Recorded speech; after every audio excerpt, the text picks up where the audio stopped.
তো ঝগড়া করার জন্য মানুষ পেব কই?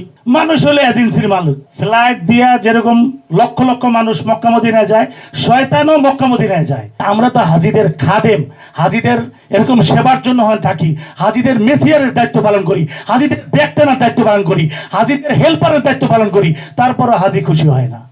রাসূল সাল্লাল্লাহু আলাইহি ওয়াসাল্লাম এবং আল্লাহ তাআলা নিজে বলছেন যে হজের ব্যাপারে 1400 বছর আগে হজে তো এত মানুষ ছিল না, কষ্ট ছিল না, ওই জায়গায় বলা হয়েছে ঝগড়া ঝাঁটি থেকে মুক্ত থাকতে হবে। বুঝা গেল যে হাজি যারা যাবে তারা ঝগড়া করবে। তো ঝগড়া করার জন্য মানুষ পেব কই? মানুষ হলে এজেন্সির মালিক। কেন? ফ্লাইট দিয়া যেরকম লক্ষ লক্ষ মানুষ মক্কা মদিনায় যায়, শয়তানও মক্কা মদিনায় যায়।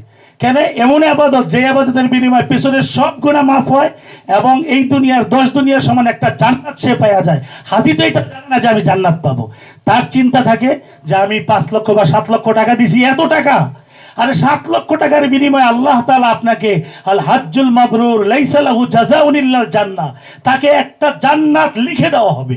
কিন্তু হাজি না জানার কারণে এই ঝগড়ার পুরা মানে হলো আমাদের উপর। ঝগড়ার মানুষ তার পায় না। আর আমাদের একজন হাজি হারাই গেছে, হারাইতে পারেই।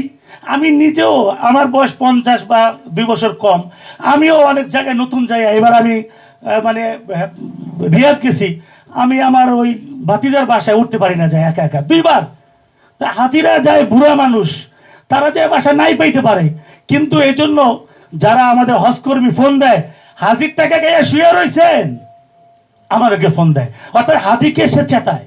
কিন্তু আমার কাছে এক হাজি ধরা পড়ছে এরকম ভাবে যে উনি বাসা হারাই গেছে। আমি করছি ওনাকে অন্য এজেন্সির, আমি তাকে ধরে বাসায় দিয়ে আসছি। দিয়ে আসার পর হুজুর আপনি একটা ভালো কাজ করছেন, আমি যার লাগাইছি সব 2 নম্বর। তা আমি কইলাম যে ভাই আপনি কি বিমান দিয়ে আসছেন? কয় হ্যাঁ বিমানে আসছেন। এটা কি 2 নম্বর ছিল? কয় না। আপনি কাবাঘর দেখছেন? কয় হ্যাঁ দেখছি। এটা কি 2 নম্বর? কয় না এটা তো 2 নম্বর না। আপনি কি হোটেল পাইছেন? কয় হ্যাঁ পাইছি। তো এটা কি 2 নম্বর? কয় না এটা 2 নম্বর না। মদিনায় গেছিলেন? বলে হ্যাঁ মদিনায়। রওজা শরীফ দেখছেন? তো এটা কি 2 নম্বর? কয় না এটা তো 2 নম্বর না। ভিসা পাইছেন? বলে হ্যাঁ ভিসা পাইছি। এটা কি 2 নম্বর? বলে না এটাও 2 নম্বর। আমি হারাই গেছি। হুজুর ওই হারাই বই রয়েছি তো এই জন্য মনে করছি যে এজেন্সির মালিক নেই না। একটা এজেন্সির মালিক এবার দিয়েছে একটা ওনার জন্য 1000 হাজি। সে তো একটা মানুষ, সারা রাত্রে একজন হাজি হারায়া যায়। আমরা তাদেরকে এরকম ভাবে কমান করি এই মুহূর্তে যাবেন না।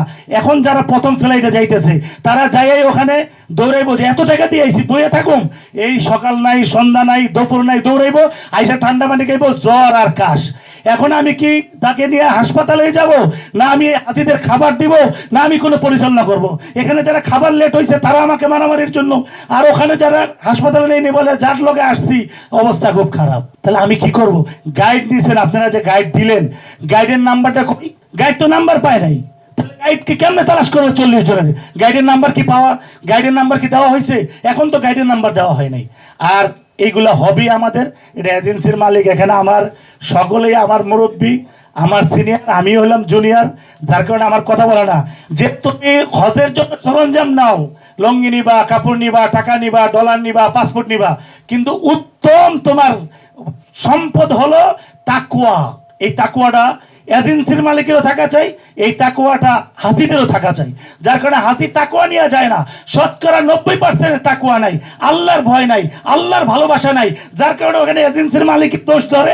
আমরা তো হাজিদের খাদেম, হাজিদের এরকম সেবার জন্য থাকি, হাজিদের মেসিয়ারের দায়িত্ব পালন করি, হাজিদের ব্যাগ টানার দায়িত্ব পালন করি, হাজিদের হেল্পারের দায়িত্ব পালন করি, তারপরও হাজি খুশি হয় না।